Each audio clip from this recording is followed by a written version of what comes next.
Sorry I'm late. No worries. I'll wait in the car.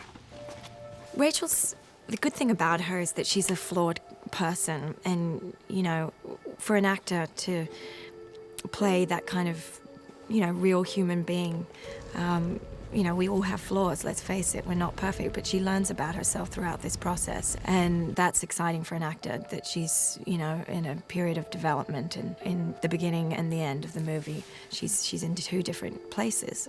I knew that we needed a fresh face, yet with experience, for this part. It's a tough role because you don't want a kind of familiarity with a character in a film like this. I think it's really disruptive.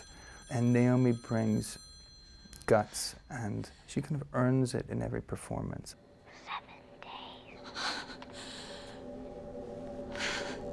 There's a very strong emotional journey that the woman, Rachel Keller, the main character, has to go through. It has to do with not only her own survival, but the survival of her child. And as a result, there are these very intense, very real acting moments that have to be part of the story. Why, baby? Why?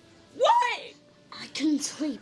And therefore, it seemed to me, you don't go for the star, go for the actress.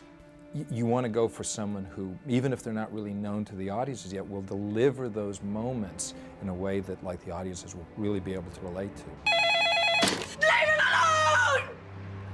Naomi has this ability to be extraordinarily intense in a moment without pushing the audience away. Somehow she lets you in no matter what. And it's an amazing ability. She's a very, very serious and qualified actress. And action! The sun came through the leaves, lit them up like it was on fire right at sunset. Right when I watched the tape. She was perfect because she seduces us slowly and allows us to become, suddenly she's there and we're in the same environment she is, and we're, you know, suffering the same delusions that she is.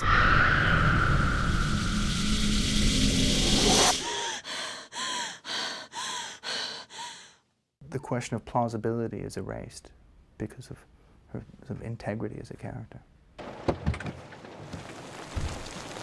Time to go, mister. I'm not finished. Noah said to make one for you. Noah is, well, he's the ex-boyfriend of Rachel. He's a photojournalist and the father of their child. So he's a single dad who doesn't want to be a dad, basically. He doesn't really want to be around. So their relationship is somewhat strained. You're angry. I'm not angry. Oh no, what are you then? In a hurry.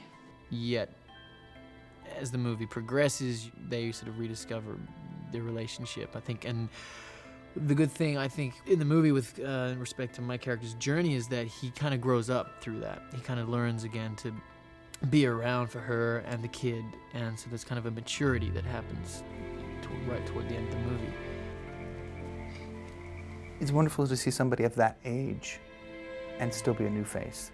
It's the age range of a character that we've sort of starved for in Hollywood. You know, you've got the kind of 5 names you can use when you're looking for a leading man, and you run through those 5 names, and then you're kind of, who do you have? And I think Martin, to emerge now in America, I think he's going to do great.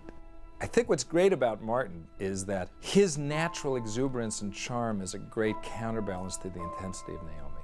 And the two of them work together fantastic. He is so at ease and has such a kind of a natural charisma that he just kind of can occupy a role effortlessly. And his story, in some ways, in the ring, his character story is about a man who has to come to grips with the responsibility that he's been avoiding. And it's just the perfect fit with the kind of natural charm that Martin has, because he also backs it up with, like, extraordinary experience. This kid was like a star in television in New Zealand for many, many years. So while, you know, I think people who see The Ring will be seeing a kind of a new discovery, this is actually a really, really experienced actor. Excuse me, Mr. Morgan. I was wondering if you'd have a moment to speak with me. In a movie about 3 people, when you get to meet another character, in this case Richard Morgan, played by Brian Cox, you want somebody that can kind of hold your attention. Where's your daughter? Maybe she could help. I don't have a daughter. Excuse me? What is it with reporters?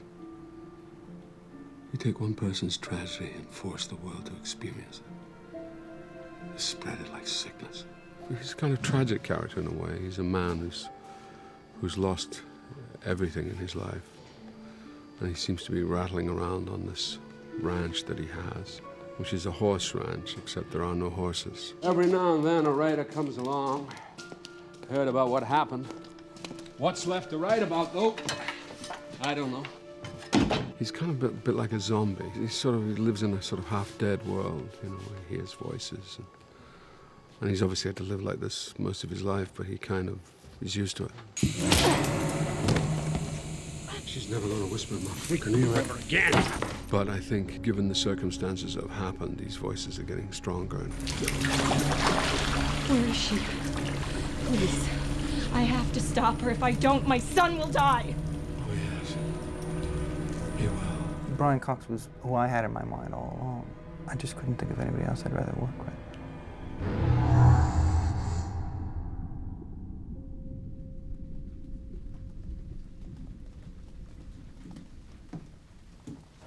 I play kind of lonely, abandoned feeling, kind of missing his mom and dad in a way, because they're kind of not there. I don't have enough time. Oh, honey, I know I've been working a lot. And I'm sorry, but I promise you I'm gonna make it up to you. I'm not talking about that. I'm talking about time before we die. You have conversations with him, and you go, oh, wait a minute, he's not an adult. And you forget, you know, because he really is the smartest little kid. Come on, we shouldn't be in a room. It's not a room anymore. He is really brilliant. I mean, usually when you're dealing with children, it's difficult because you can't talk in depth about character issues. You have to talk about surface issues. And with David, he wants to know about character and what is he thinking now, and what is the internal kind of emotional core to his character and the single parent complex, and you know, how does he feel about not having dad, and why is dad not around, and you know, he's a messed up kid. And to play that, I think you have to really understand what that is. And you don't kind of blow his mind when you talk about those things on that level. And that's really wonderful. What about the person we show it to? What happens to them?